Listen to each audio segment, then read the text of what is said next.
नमस्कार दोस्तों, स्वागत है आपका आपके YouTube चैनल DDC लाइव में। मैं विशाल श्रीवास्तव आपका स्वागत करता हूं। आज हमारी जो टॉपिक है यूपीएसआई में जो मूल विधि का पोर्शन है उसी में हम बीएनएस के बारे में आज चर्चा करेंगे। बीएनएस का मतलब ये हुआ कि भारतीय न्याय संहिता। आज हम भारतीय न्याय संहिता 2023 का एक महत्वपूर्ण टॉपिक है जिसका नाम है चोरी। उस चोरी के बारे में आज हम चर्चा करेंगे। ये चोरी किस किस प्रकार से की जाती है, चोरी का प्रावधान कहाँ परिभाषित है और चोरी के लिए क्या दंड बताया गया है। जब आप भारतीय न्याय संहिता के अध्याय 17 को देखेंगे तो अध्याय 17 में चोरी या कह सकते हैं संपत्ति के विरुद्ध जितने भी अपराध हैं उन संपत्ति के विरुद्ध अपराध को क्या किया गया है, परिभाषित किया गया। और संपत्ति के विरुद्ध बहुत प्रकार के अपराध होते हैं। सबसे नंबर 1 पे है चोरी, दूसरे नंबर पे है उद्यापन। नया एक प्रावधान जोड़ा गया है जो पहले आपके आईपीसी में नहीं हुआ करता था, हिना झपटी। जो नया प्रोविजन भारतीय न्याय संहिता में क्या किया गया है, शामिल किया गया है। लेकिन आज हम जिस पर चर्चा करने वाले हैं उसका नाम है चोरी। चोरी का मतलब यह हुआ कि थेफ्ट।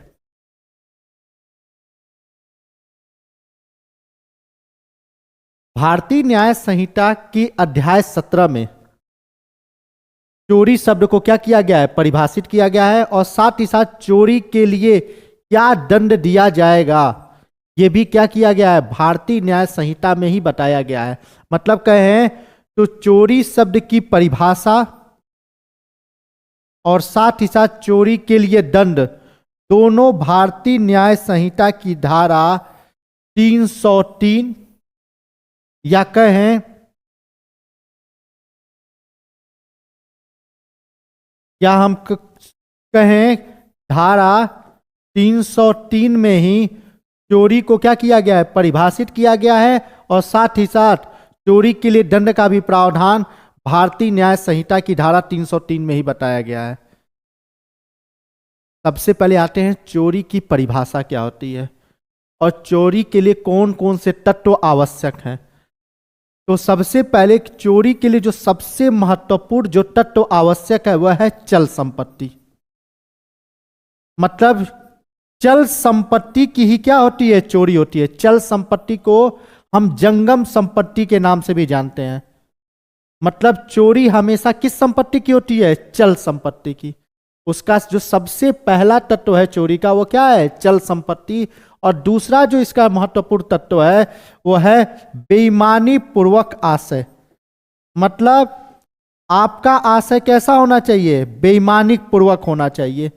मतलब उस चल संपत्ति को आप बेईमानी पूर्वक क्या करते हो, हटाते हो। मतलब तीसरा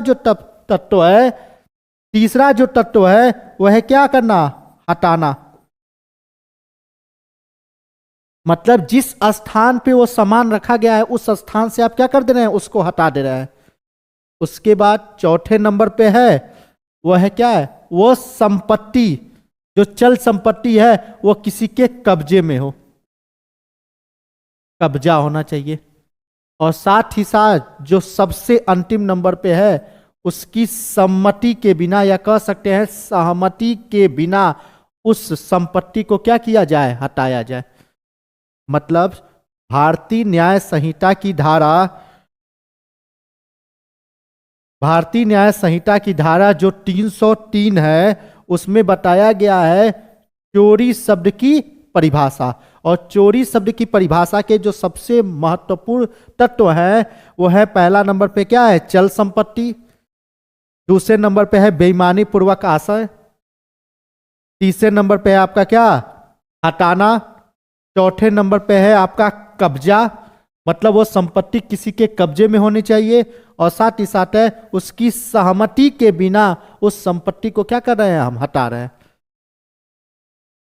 ये तो है चोरी की परिभाषा। मतलब कोई भी व्यक्ति यदि किसी के संपत्ति को, और वो संपत्ति कैसी है, चल संपत्ति, उसको क्या करता है, बेईमानी पूर्वक उस स्थान से यदि हटाता है उसकी सहमति के बिना, तो ये माना जाएगा उसने कौन सा अपराध किया है, चोरी का अपराध किया है। और इसकी जो परिभाषा बताई गई है वो भारतीय न्याय संहिता की धारा 303 में क्या की गई है, बताई गई है। यह है आपकी परिभाषा। और इसी, जब कोई व्यक्ति चोरी करता है तो उस चोरी के लिए उसको क्या किया जाएगा, दंड का प्रावधान भी है। मतलब कोई व्यक्ति यदि चोरी जैसा अपराध कर रहा है उसके लिए भारतीय न्याय संहिता में ही क्या किया गया है, दंड भी बताया गया कि उसको कितना दंड दिया जाएगा। क्योंकि हमारे यहाँ जो कानून है भारतीय न्याय संहिता, वो क्या ऐसा कानून है, इसमें परिभाषा भी बताई गई है उसी कानून में, और साथ ही साथ उस कानून का दंड भी बताया गया है। तो जब आप भारतीय न्याय संहिता के लिए आप चोरी का जब दंड पढ़ेंगे तो जो चोरी का जो दंड बताया गया है वो ये बताया गया है कि सबसे पहले 3 वर्ष की सजा, मतलब आपको अधिकतम 3 वर्ष की सजा दी जा सकती है। मतलब कोई व्यक्ति चोरी का अपराध घटित करेगा तो उसको 3 वर्ष की सजा, जुर्माना, या दोनों से क्या किया जाएगा, दंडित किया जाएगा। मतलब कोई व्यक्ति यदि चोरी का अपराध कर रहा है तो उसको 3 वर्ष की सजा दी जाएगी और साथ ही साथ उसके ऊपर जुर्माना भी लगाया जाएगा, या तो दोनों के साथ उसको क्या किया जाएगा, दंडित किया जाएगा। कब, जब कोई व्यक्ति क्या करता है, चोरी का अपराध करता है। दूसरा जो अगला पहलू है भारतीय न्याय संहिता की धारा 303 में, जिसको हम कहते हैं चोरी, उसमें यह प्रावधान है कि कोई व्यक्ति चोरी का जो अपराध है यदि दूसरी बार कर रहा है,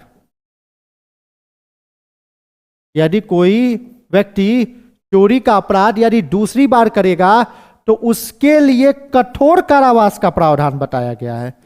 मतलब भारतीय न्याय संहिता में यदि कोई व्यक्ति चोरी का अपराध फिर से दोबारा करता है तो उसके लिए जो दंड का प्रारूप बताया गया है भारतीय न्याय संहिता की धारा 303 में, वो ये बताया गया है कि उसको अब कठोर कारावास दिया जाएगा।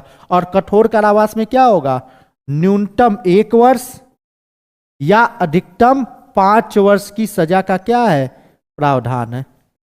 मतलब यदि कोई व्यक्ति दूसरी बार यदि चोरी करेगा तो उसको न्यूनतम रूप से कितना दिया जाएगा, 1 वर्ष की सजा, और अधिकतम उसको 5 वर्ष तक क्या किया जा सकता है, बढ़ाया जा सकता है, और साथ ही साथ जुर्माना या दोनों से क्या किया जाएगा, दंडित किया जाएगा।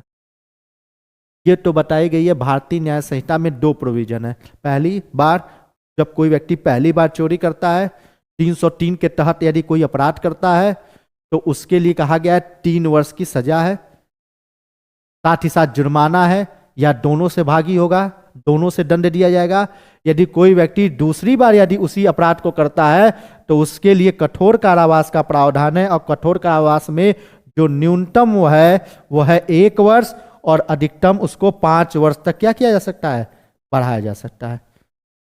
लेकिन पहले जो भारत में कानून था जिसे हम कहते हैं आईपीसी, उस कानून को बदल के अब क्या कर दिया गया है, भारतीय न्याय संहिता बना दिया गया है। और भारतीय न्याय संहिता में एक नया प्रोविजन ये जोड़ा गया है कि जब कोई व्यक्ति, क्योंकि भारत का कानून कैसा है, सुधारात्मक कानून है। भारत में जो कानून लागू किया गया है वो कानून कैसा माना जाता है, सुधारात्मक कानून माना जाता है। सुधारात्मक कानून का मतलब ये होता है कि किसी भी व्यक्ति को सुधरने का मौका दिया जाएगा। तो इसीलिए भारतीय न्याय संहिता की धारा 303 में एक अलग से नया प्रोविजन ये शामिल किया गया है, यदि कोई व्यक्ति यदि चोरी करता है और उस चोरी की जो वस्तु है, मतलब जो चल संपत्ति है, उस चल संपत्ति की कीमत यदि 5,000 रुपए से कम है, यदि किससे कम है, 5,000 रुपए से कम है, और उस संपत्ति को चोरी करने वाला जो अभियुक्त है यदि वो उसको क्या कर देता है, वापस कर देता है, तो भारतीय न्याय संहिता की धारा 303 के तहत उस व्यक्ति को, उस अभियुक्त को सामुदायिक सेवा से दंडित कर कर क्या कर दिया जाएगा, छोड़ दिया जाएगा। मतलब कहने का मतलब यह है कि कोई व्यक्ति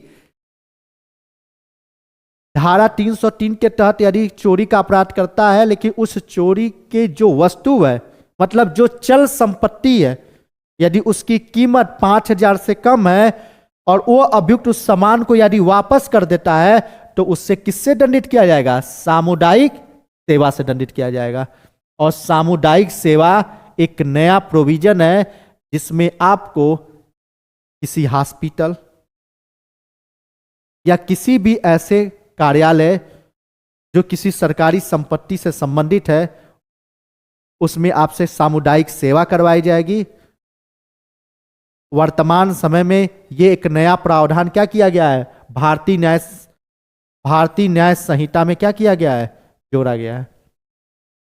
यह एक महत्वपूर्ण टॉपिक था जिस पर आज हम लोगों ने चर्चा किया, जो भारतीय न्याय संहिता की अध्याय 17 या कहें हम धारा 303 में चोरी शब्द को परिभाषित किया गया है।